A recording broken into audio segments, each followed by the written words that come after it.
હાલો મારા ભાઈઓ તથા બહેનો, શું તમે પણ ટ્રેન્ડિંગ ટી શર્ટ કે કસ્ટમાઇઝ ટી શર્ટ પહેરવાના શોખીન છો? તો આજે સ્ટાઇલો બ્રાન્ડ વાળા તમારી માટે લઈને આવી ગયા છે ફૂલ્લી ટ્રેન્ડિંગ અને કસ્ટમાઇઝ ટી શર્ટ. તેમાં તમારા ફોટો વાળા, તમારા નામ વાળા કે આવી ડિઝાઇન વાળા ફૂલી ટ્રેન્ડિંગ ટી શર્ટ બનાવી આપશે અને એમાં પણ ખાસ ધમાકો ઓફર ચાલે છે. તો પહેલા તમે ટી શર્ટ નું કલેક્શન જોઈ લ્યો, પછી આપણે ઓફર ની વાત કરીએ. અહીંયાથી તમે કોઈ પણ ટી શર્ટ પરચેસ કરશો તો ઓલ ઓવર ઇન્ડિયા ની અંદર તમને ફ્રી અને ફ્રી ડિલિવરી મળી રહે છે.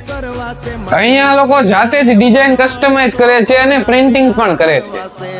ટી શર્ટ ના કાપડ ક્વોલિટી ની વાત કરીએ તો સુપર ક્વોલિટી ની અંદર કાપડ રહેવાનું છે, ફૂલ્લી કમ્ફર્ટેબલ અને સમર ફ્રેન્ડલી કાપડ રહેવાનું છે. અહીંયા તમને પ્રિન્ટિંગ કે એમ્બ્રોઇડરી વાળા, એમાં પણ તમને મનપસંદ નામ વાળા કે ફોટો વાળા કે કોઈ પણ ટ્રેન્ડિંગ ડિઝાઇન વાળા ટી શર્ટ ફૂલી કસ્ટમાઇઝ કરી આપશે અને ઓલ ઓવર ઇન્ડિયા ની અંદર ફ્રી ડિલિવરી પણ કરી આપશે. તો હા ગાઈઝ, આવી ઘણી બધી ડિઝાઇનો તેમની પોતાની પણ છે, તે તેમની વેબસાઇટ ઉપર મળી રહે છે અને વેબસાઇટ ની લિંક આપણે પિન કમેન્ટમાં આપી દીધી છે. વધારે માહિતી માટે ઉપર નીચે ભાઈનો WhatsApp નંબર આપી દીધો છે. અત્યારે જ ટી શર્ટ પરચેસ કરો અને અમને ફોલો કરવાનું ભૂલતા નહીં.